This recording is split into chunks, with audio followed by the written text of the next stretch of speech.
বিসমিল্লাহির রহমানির রহিম। সকল প্রশংসা মহান সৃষ্টিকর্তার, যিনি আমাদের সৃষ্টি করেছেন। প্রিয় দেশবাসী, ভাই ও বোনের, আসসালামু আলাইকুম। আজ 1 মাস পূর্ণ হলো দেশ স্বৈরাচার মুক্ত হয়েছে, কলঙ্ক মুক্ত হয়েছে আমাদের এই প্রিয় সোনার বাংলাদেশ। আমি গভীর এবং শ্রদ্ধা ভরে স্মরণ করিতেছি সেই সকল সন্তানদের, যে সন্তানেরা সমন্বয়কদের ডাকে সাড়া দিয়ে তারা বুকের তাজা রক্ত ঢেলে দিয়ে শহীদ হয়েছেন। সেই সকল সন্তানদের আমি ধন্যবাদ জানাচ্ছি, সেই সকল সন্তানের বাবা মায়েদের, যারা সুসন্তান উপহার দিয়েছেন। এমন সন্তান দিয়েছেন যারা দেশের জন্য যুদ্ধ করে জীবন বিলিয়ে দিয়েছেন। আমি ধন্যবাদ জানাচ্ছি সেই সকল ছেলে মেয়ের বাবা মায়েদের। বলার ভাষা নেই। আজ দেশে দেশে যুদ্ধ হয়েছে, যে যুদ্ধটা হয় দেশ আর অন্য দেশের সাথে। আজ দেখেছি আমাদের দেশের সরকারের সাথে সাধারণ ছাত্র জনতার যুদ্ধ হয়েছে। সেই যুদ্ধে সরকারকে পরাজিত করে ছাত্র জনতা বিজয়ের পতাকা ছিনিয়ে এনেছে। এই বিজয়ের লগ্নে বর্তমান সরকারের দায়িত্বে যারা আছেন, আমি 2-1টি প্রস্তাবনা তাদের সামনে উপস্থাপন করব। উপস্থাপনাগুলো হলো, যারা শহীদ হয়েছে তাদের পরিবারদের যোগ্যতা অনুযায়ী কর্মের ব্যবস্থা করা, তাদের সংসারের প্রতি খোঁজ খবর নেওয়া। কারণ তাদের উপার্জনের ক্ষমতা হয়তো ওই সন্তানটিই ছিল। এমনও হতে পারে তার আর কোনো সন্তান নেই, উপার্জন ক্ষমতার কোনো লোক নেই। তাই পরিবারগুলো দেখে দেখে প্রতিটি পরিবার থেকে আপনারা কর্মসংস্থানের ব্যবস্থা করুন, যাতে তারা যতদিন বেঁচে থাকে ততদিন তারা সচ্ছলভাবে চলাফেরা করতে পারে। হয়তো সন্তানের দুঃখ কষ্ট তারা কখনোই ভুলতে পারবে না, বলার মতো না। পাশাপাশি যারা এই যুদ্ধে নেমে আহত হয়েছে, চক্ষু গিয়েছে, হাত গিয়েছে, পা গিয়েছে, শরীরের অঙ্গ প্রত্যঙ্গের বিভিন্ন অঙ্গহানি হয়েছে, তারা এখনও হাজারো মানুষ চিকিৎসাধীন আছেন। হয়তো আপনারা কিছু কিছু জায়গায় খোঁজখবর পেয়েছেন, কিন্তু আরও পুরোপুরি খোঁজখবর নিন।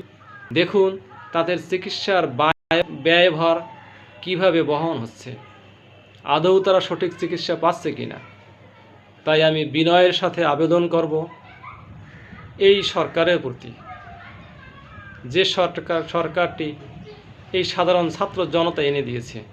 তাই আপনারা এদের প্রতি একটু খোঁজ খবর নিন, দেখুন কিভাবে তারা আছে, তাদের চিকিৎসা ভার সম্পূর্ণ আপনারা বহন করুন।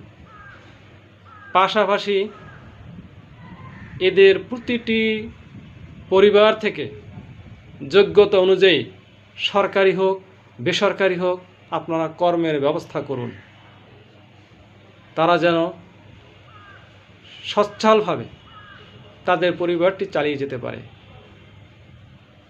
কারণ তাদের কারণেই আজকে আপনি ক্ষণিকের জন্য হলো রাষ্ট্র ক্ষমতায় আছেন। তাদের পরিবার যেন কখনো বলতে না পারে যে আজ আমার ইনকামের একটি রাস্তা ছিল, আমি বড় একটি স্বপ্ন দেখেছিলাম, আমার ছেলেটা আমার মেয়েটা লেখাপড়া শেষ করে ভালো একটা চাকরি করবে, হয় দেশ বিদেশে তারা যাবে, তাই আমার এই স্বপ্নটা পূরণ হলো না।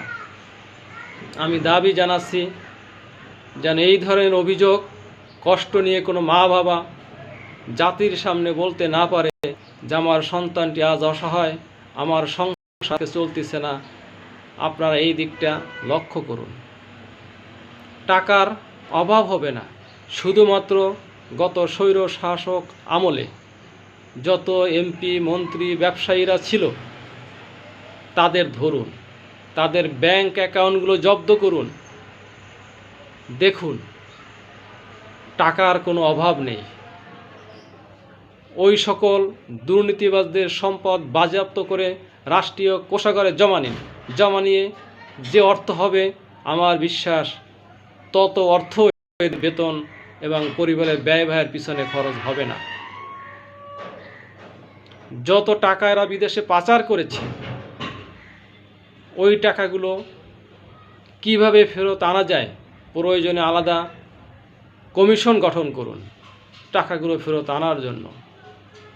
তাই প্রিয় দেশবাসী কাছে আমার সবিনয় বিনীত অনুরোধ, আপনারা এই বর্তমান যে খণ্ডকালীন সরকার আমাদের বর্তমানে চলতেছে, এদের প্রতি সমালোচনা না করে সহযোগিতা পরামর্শের হাত বাড়িয়ে দিন, যাতে আমরা আগামীতে সুন্দর একটি রাষ্ট্র উপহার পাই। আমার প্রস্তাবনা, যদি এই তত্ত্বাবধায়ক সরকার 3 মাস 6 মাস আর 9 মাস নয়, এই দেশটাকে সংস্কারের জন্য যদি 5 বছরও রাষ্ট্র ক্ষমতায় থাকতে হয়, প্রয়োজনে থাকতে হবে। জাতি যেন কখনো বলতে পারে না যে আমরা একটা স্বৈর শাসক বিদায় দিয়ে আরও একটি স্বৈর সরকার, স্বৈর শাসক রাষ্ট্র ক্ষমতা এনে দিয়েছে। আপনারা ইতিহাসে এমন একটি অধ্যায় রচনা করুন, যে অধ্যায়টি সারা বিশ্ববাসী মনে করবে যে স্বৈর শাসক নিপাত গিয়ে ভালো একটি সরকার আমাদেরকে উপহার দিয়েছে, যে সরকার দেশ, জাতি ও রাষ্ট্রের কল্যাণ বয়ে আনবে। প্রিয় দেশবাসী, আজ এ পর্যন্ত। ভালো থাকুন, সুস্থ থাকুন। আসসালামু আলাইকুম।